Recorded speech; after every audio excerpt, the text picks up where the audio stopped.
all, welcome to I+. ഞാൻ അക്ഷര.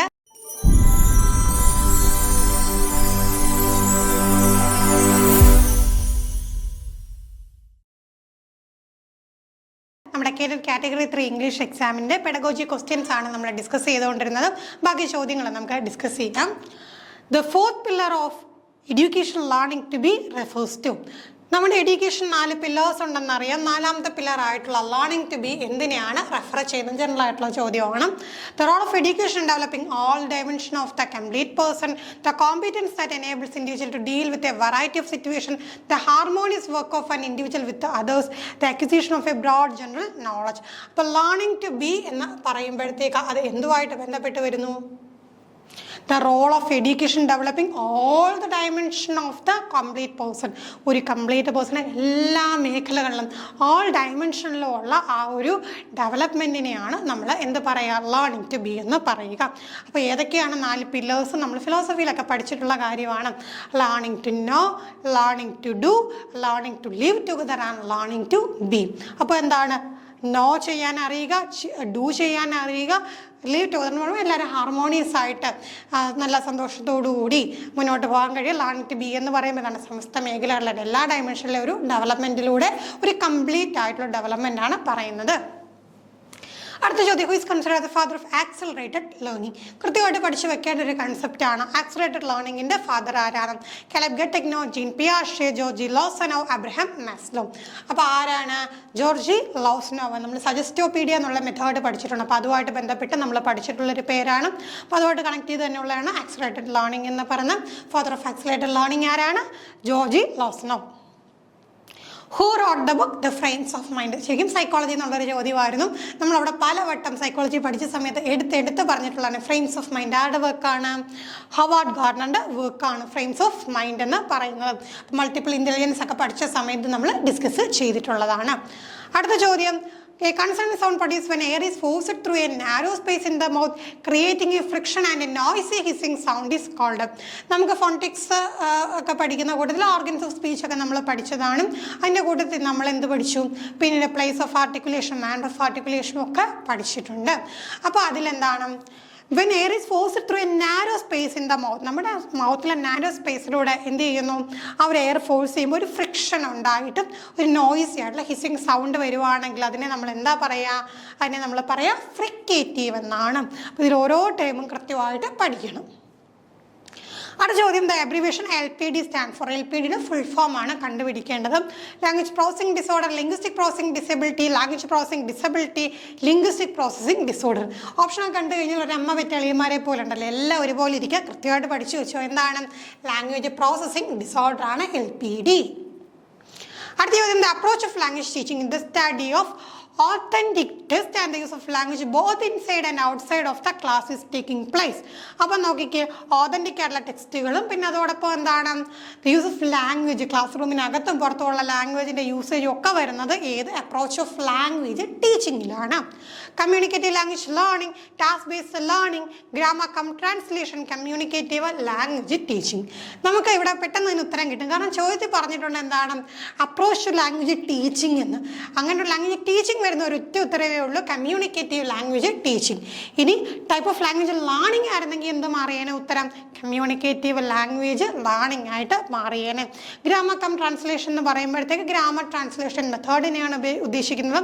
Task based learning, ടാസ്കിലൂടെ എന്ത് ചെയ്യുന്നു? ലാംഗ്വേജ് പഠിക്കുന്നതാണ്. TBLT നമ്മൾ പഠിച്ചിട്ടുണ്ട്.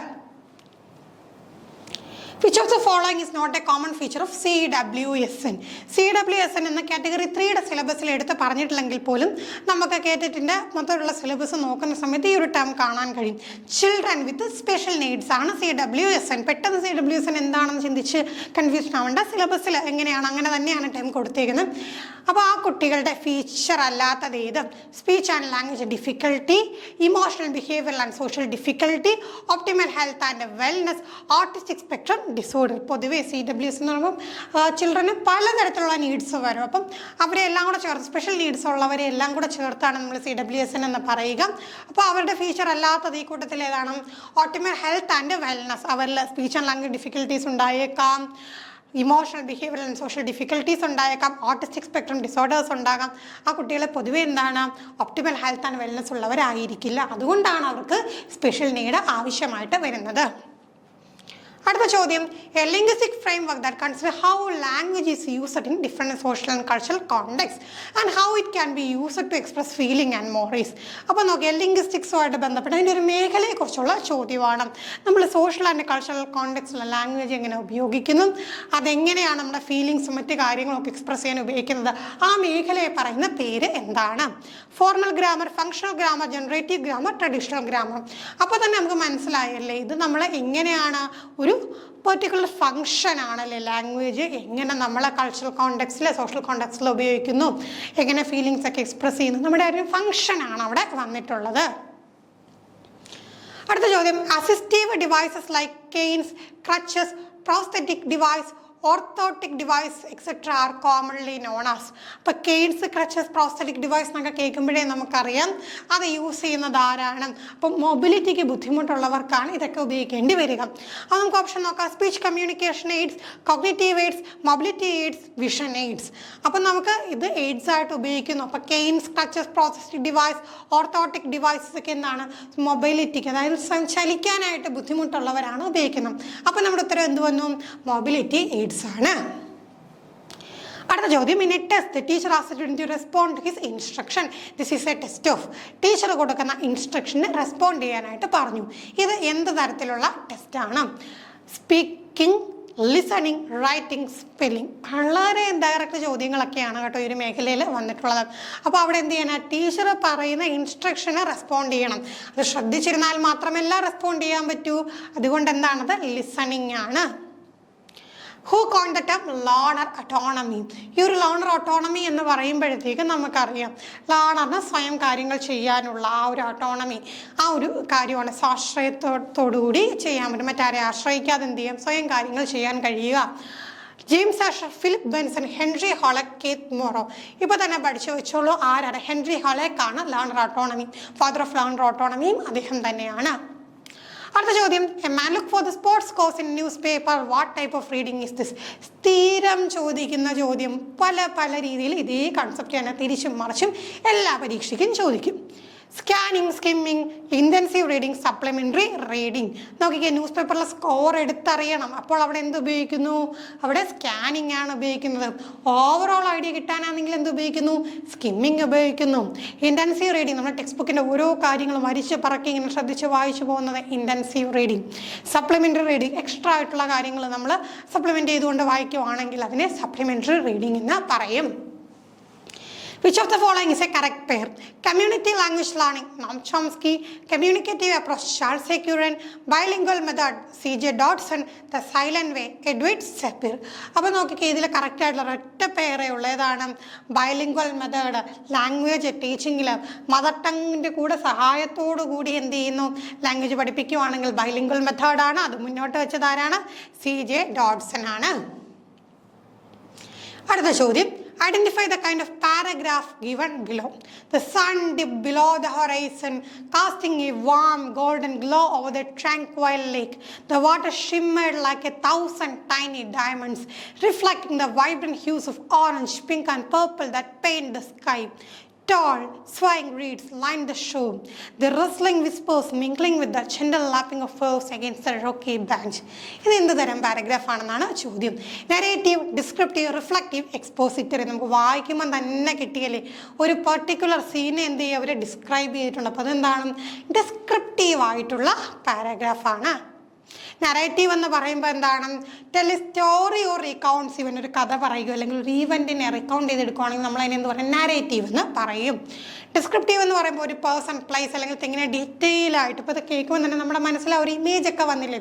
അപ്പോൾ റീഡറിന് ഇമാജിൻ ചെയ്യാൻ കഴിയണം. അതിനെയാണ് ഡിസ്ക്രിപ്റ്റീവ് എന്ന് പറയണം. റിഫ്ലക്റ്റീവ് എന്ന് പറയുമ്പോൾ എന്താണ്? പേഴ്സണൽ തോട്ടും ഫീലിങ്സും ഒക്കെ ഒരു എക്സ്പീരിയൻസിനെ കുറിച്ച്, ഒരു ടോപ്പിക്കിനെ കുറിച്ചുള്ള അവനവൻ്റെ പേഴ്സണൽ ആയിട്ടുള്ള എക്സ്പീരിയൻസ് ഷെയർ ചെയ്യുകയാണെങ്കിൽ. എക്സ്പോസിറ്ററി എന്ന് പറയുമ്പോൾ explain or give information about ടോപ്പിക്കിനെ ക്ലിയർ ആൻഡ് സ്ട്രേറ്റ് ഫോർവേഡ്. ഒരു പർട്ടിക്കുലർ കാര്യത്തിനെ കുറിച്ചിട്ടുള്ള ഇൻഫർമേഷൻ ക്ലിയർ ആയിട്ട് സ്ട്രേറ്റ് ഫോർവേഡ് ആയിട്ട് വലിയ അലങ്കാരങ്ങളൊന്നുമില്ല ഡയറക്റ്റ് ആയിട്ട് ആ കാര്യം പറയുകയാണെങ്കിൽ അതെന്താണ്? അത് എക്സ്പോസിറ്ററി ആണ്. ലാസ്റ്റ് ക്വസ്റ്റ്യൻ ഏതാണ്? The smallest unit of speech distinguishing one word or word element from another is called. Smallest unit of speech. ആ സ്മാളസ്റ്റ് യൂണിറ്റ് ഓഫ് സ്പീച്ച് ഉണ്ടായതുകൊണ്ടാണ് ഒരു വാക്ക് മറ്റൊരു വാക്കിൽ നിന്ന് വ്യത്യസ്തപ്പെട്ടിരിക്കുന്നത്. അങ്ങനെയാണെങ്കിൽ ആ സ്മാളസ്റ്റ് യൂണിറ്റ് ഓഫ് സ്പീച്ചിനെ നമ്മൾ എന്താ പറയുക? ഫോണീം എന്നാണ് പറയുക. അപ്പോൾ പ് സൗണ്ടും ബ് സൗണ്ടും ഈ രണ്ട് സൗണ്ടുകൾ തമ്മിലുള്ള ഡിസ്റ്റിങ്വിഷ് ചെയ്യുന്നത് കൊണ്ടാണ് പാറ്റും ബാറ്റും രണ്ട് വാക്കുകളാവുന്നത്. മോർഫീം നമുക്കറിയാം smallest meaning unit of a word. മറ്റേത് പറഞ്ഞപ്പോൾ ഫോണീം പറയുമ്പോൾ പ് ബ് എന്നൊക്കെ പറയുമ്പോൾ എന്താണ്? അതിന് അർത്ഥമില്ലാത്ത ഡിവിഷനാണ് ഏറ്റവും സ്മാളസ്റ്റ് ഡിവിഷൻ. എന്നാൽ അർത്ഥമുള്ള smallest meaningful unit of a വേർഡിനെ നമ്മൾ എന്ത് പറയും? മോർഫീം എന്ന് പറയും. It can be a word itself. ചിലപ്പോൾ ഒരു വാക്കാകാം, അല്ലെങ്കിൽ a part of a word that cannot stand alone.